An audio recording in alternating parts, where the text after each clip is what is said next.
السلام عليكم ورحمة الله. لعل الولايات المتحدة الأمريكية انفجرت فجأة إلى إلغاء الثقافة من جهة وإلى غليان صامت أمام انعدام القانون وكل التماثيل التي أطيحت من جهة أخرى.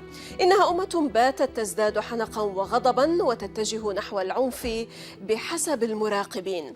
شريحة واسعة من البلاد تعتقد أن أمريكا بطبيعتها ونطفتها مؤسسيا عنصرية وغير قادرة على تصحيح مبادئها التأسيسية المعيبة في غياب العلاج الكيميائي اللازم للقضاء على هذه الخلايا المتحولة القاتلة من تاريخها وتقاليدها وعاداتها. شريحة ثانية تؤكد تلك المبادئ التي تكمن وراء العصر الذهبي لأمريكا، المبادئ التي جعلت أمريكا عظيمة والتي بنظرهم هي تحديدا تلك الصفات التي يمكن أن تجعلها عظيمة مرة أخرى. شريحة ثالثة أكثر استهزاء تسبح مع هذا المد المستيقظ على أمل تشكيل وقولبة انتفاضة الاستيقاظ وصياغتها بطرق تخدم الغاية بإطاحة ترامب وتمهد الطريق لرؤية تعتمد التقنية والذكاء الاصطناعي للمستقبل. الكاتب السياسي تشاك بالدوين يرى أن الولايات المتحدة اليوم تقف على حافة فقدان الحرية القليلة الباقية. لكن كيف حدث هذا التغيير بهذه السرعة حتى بتنا نتخلى عن حرياتنا من دون تفكير؟ وعلينا أن نتساءل بحسب بولدوين: هل هنالك أي عودة إلى الوضع السابق؟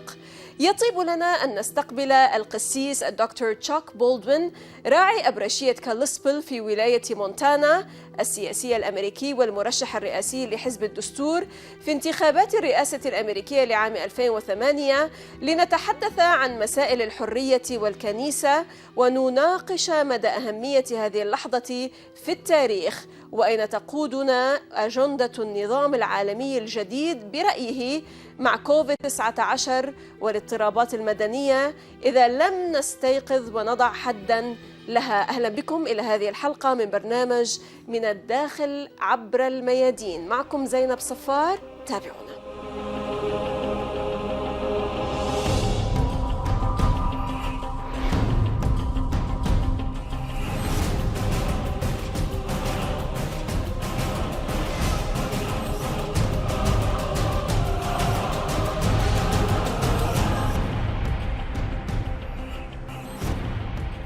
Dr. Chuck Baldwin, American politician, pastor of Liberty Fellowship in Montana, and the presidential nominee of the Constitution Party for the 2008 U.S. presidential election.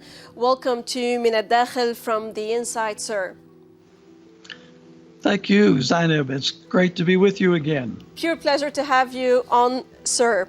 Well, if the Christians and the conservatives would fight as hard for liberty and constitutional government when a Republican is in the White House as they do when a Democrat is in the White House, America would not be teetering on the edge of despotism and tyrannical government right now. Why will the Christians and the conservatives, the Christians, whoever you mean by the Christians, sir, why will they continue to put their faith and trust in Donald Trump? And why will they continue fighting to protect and defend him instead of fighting to protect and defend liberty and the Constitution? And why, sir, do you think Trump is in reality a globalist Trojan horse? Well, several things there. Yes. First of all, I think the sad reality is that back in the 1980s, and I was a part of that, the religious right, moral majority, Christian coalition. You remember all that? Sure. When that first got started, Ronald Reagan was the candidate, and I was in on the formative part of that. So I saw it from the inside. And what happened was, Zeynep, they, in my opinion, they traded their fidelity to convictions about truth Instead, they replaced it with party politics, partisanship. And ever since that time, evangelical Christians have been politically married to the Republican Party. So to them, whenever they support Republicans, they're supporting God, they're supporting truth, etc., whether they really are or not. So it's been to me, a really sad metamorphosis that has taken place, in which we traded the convictions that we started out with, regardless of party, regardless of politician, and we became just another special interest group for the Republican Party. So that's a very short synopsis, but I think that's what happened. Right.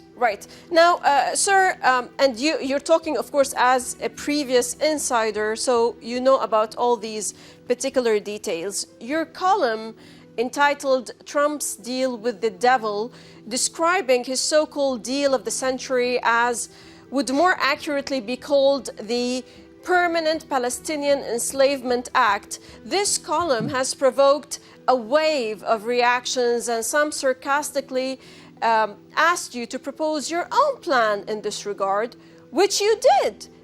May I ask you here to highlight your point, your 8-point proposal, 8-point, I think, in this regard, please? Well, the bottom line is that this is nothing more than a one-sided pro-Israeli plan without any consideration whatsoever for the rights, the freedoms, and even the lives of the Palestinian people.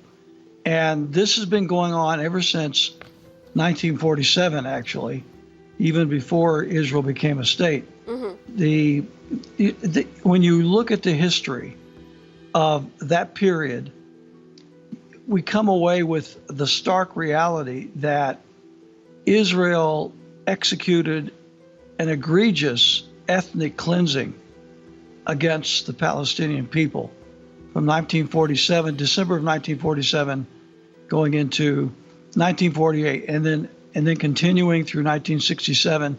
And these annexations, so-called, that we're hearing today is nothing more than a continuation of the ethnic cleansing that began back in 1947.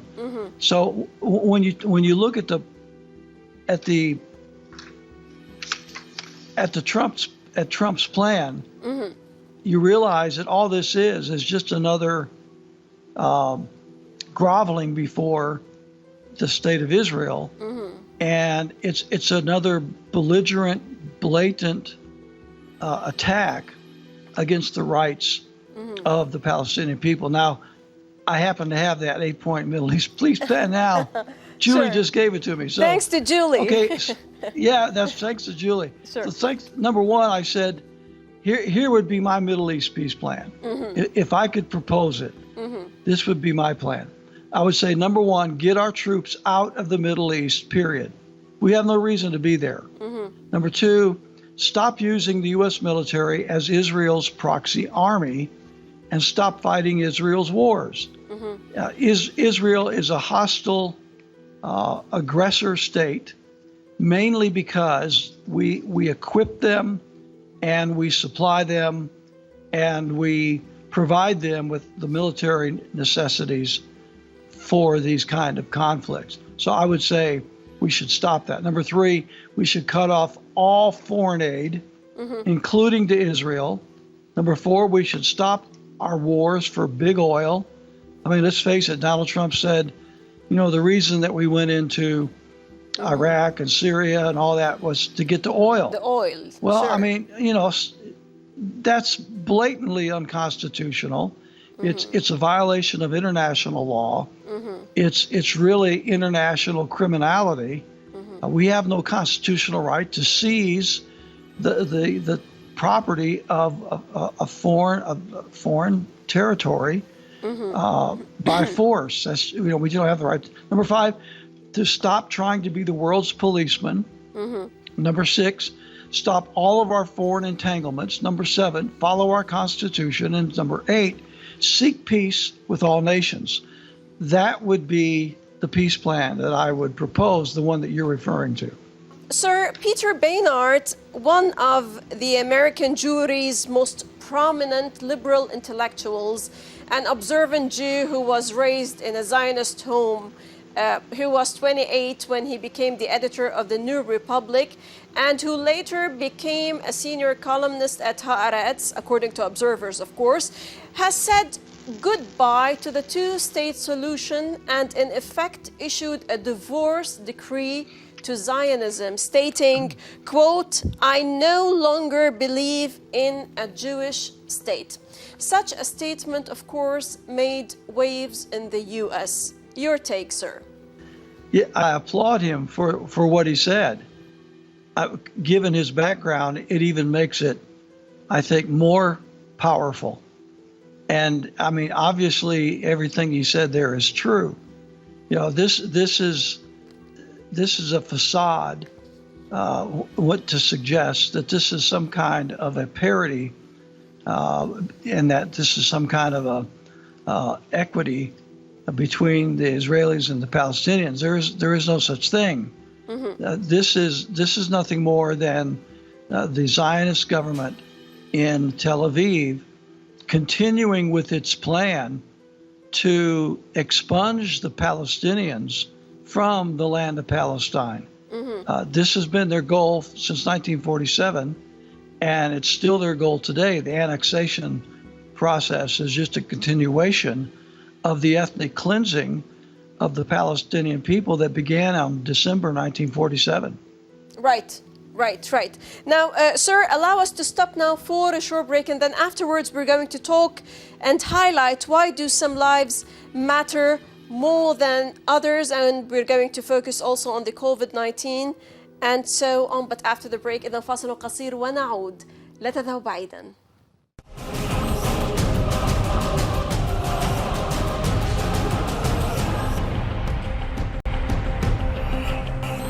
أهلا بكم من جديد. Dr. Chuck Baldwin, American politician and pastor of Liberty Fellowship in Montana.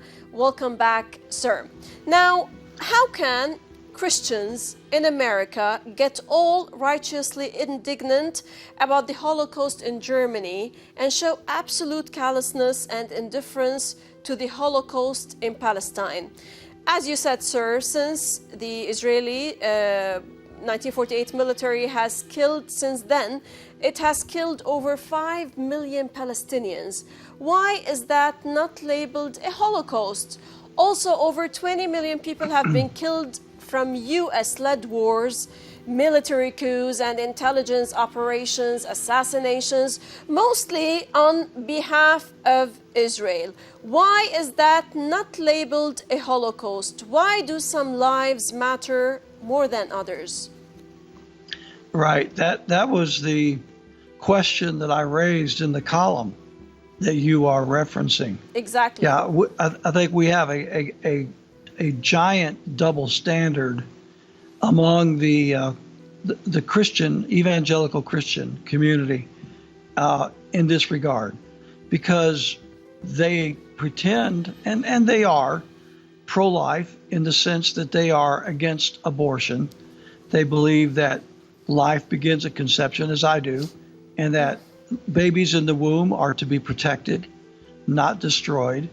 And so they have a very righteous sense of anger against the abortion of unborn children, which is I agree with. But then they turn around and they seem to be zealous for these wars in the Middle East on behalf of Israel that have, as you've said, have killed over 5 million Palestinian people since 1948, and millions of others in the fight for Israel. So how can we say we're pro-life on the one hand because we believe in the right to life of unborn children, but then we turn around and we seem to be totally callous and indifferent to the lives of innocent people, especially in the Middle East and especially in the Palestinian community. And that is the message that I've been trying to raise here in the States for a long time. And Zainib, I think I can say that we are making progress, maybe not inside the Beltway, but we are making progress. There are many, many people that are listening to us, and I'm hearing from thousands of them, and the message of peace is resonating, and the message of this unholy war that's been going on since 1948 against the Palestinians, and the awareness of that is beginning to increase. And so I would like to say that not all of us over here in America hate the Palestinians and want to see this kind of atrocity continue. There are many, many of us that are beginning to awaken to this, and they're beginning to petition the congressmen and their politicians. And so, I think that we are seeing a shift of opinion among the grassroots, but still we've got a long way to go, because the narrative of the mainstream media, and it doesn't matter whether it's Republican or Democrat, right, is always on behalf of Israel. So anyway, I am encouraged, though. Sir, excellent. Now, concerning the lockdown of the American people and the shutdown of private businesses and churches in the wake of the coronavirus outbreak, sir, you have your own interpretation. Pastor, you have documented in one of your columns the way COVID-19 is being hyped and exaggerated for the express purpose of fomenting fear and panic among the American citizenry. What are your documented facts based on Dr. Baldwin? Don't you think that the whole world is in a state of emergency due to this pandemic? Is it really a scamdemic, as you call it, or a joke, or the biggest global hoax in history? Yes, I think it is. I'm not saying that the disease is not real. What about all those people that are dying around us?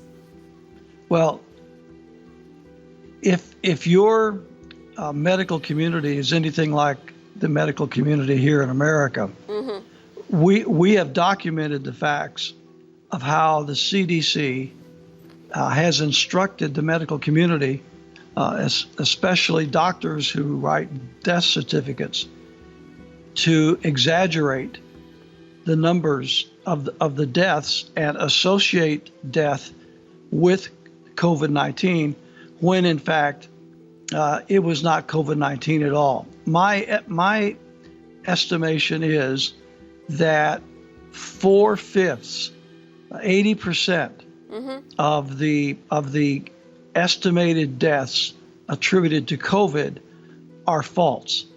That they actually died of other complications. For example, over in Italy, whenever they were going through the worst of it, right, we found out from the medical sources in Italy that 99% of every death associated with COVID in Italy, the victims also had at least one and sometimes 2 or 3 other serious ailments that contributed to their death. And this has been the case here in the United States as well. Most of the people that have died have been elderly. Most of the people that have died, when I say most, I mean we're talking in the 90% range, have had other complications besides COVID. And so they are telling us that they are dying of COVID. But then maybe all they did was die with COVID. It's one thing to die with COVID. It's another thing to die of COVID. So there's been a manipulation from the medical community to purposely exaggerate the number of cases and the number of deaths. Even the tests that are being run right now that are shooting up all the numbers and saying we have this great increase. The tests themselves are highly inaccurate. It's very, very difficult to know just how accurate these tests really are. But we do know that they are highly inaccurate. But sir, is that based on solid, concrete information? Well, that's according to Dr. Deborah Birx. Her estimate was that there was probably a 25% exaggeration in the number of reported positives in the cases. Now, if she's saying a 25% mistake, that there's a 25% exaggeration because of the test is not really accurate. Well, I mean that this is one of the leading promoters of the whole COVID narrative. This is Dr. Deborah Birx. So what I'm saying is I think that the data is in my mind conclusive that they're guessing at this. They're guessing at it, and they are taking a worst case scenario. Maybe the approach of the government and the medical bodies in the US of A, their approach is flawed. But we can never, deny the fact that COVID-19 is actually killing people across the world. It has become like a global catastrophic pandemic. I mean, it's not only restrained to the US of A, it's a global thing across all the planet and the countries. Well, that may be true. It may not be true. I don't know. If the medical community around the world is taking the lead of the CDC and the WHO, World Health Organization, then I would say that their analysis is not totally legitimate. I believe that there's a lot of skewing of numbers. I believe there's a lot of fear-mongering that's going on. Nothing is certain for November. There are too many unknowns. What are your expectations? I still think that Donald Trump is going to be reelected. That's of course just a guess. I could be wrong. I kind of look for Donald Trump to replace Mike Pence as his vice president. I think he'll probably select Nikki Haley to be his VP. I think that will help him in his election this year. Biden is not a strong candidate. He's probably the best that they had, but he doesn't provide enthusiasm for anyone. I think he's probably on the early stages of senility. He's got a lot of baggage, and depending upon who he picks as his VP, it may or may not attract any extra voters to his candidacy. Right. Dr. Baldwin, I have lots and lots of other questions to ask you about, but I'm afraid time has run short. Thank you very much, Dr. Baldwin, for your eye-opening insights, and the deepest thanks, as you say, to your father who has instilled in your soul a love for truth and the courage to defend it that refuses to die. Thank you for letting me come on your show. Always. It was a great pleasure talking to you, sir. Bless your heart always. والشكر لكم. Thank you. Always welcome. والشكر لكم مشاهدينا الكرام على طيب المتابعة. للتفاعل أكثر تابعونا على صفحات السوشيال ميديا من كل فريق عمل من الداخل من كل الميادين. السلام عليكم ورحمة الله.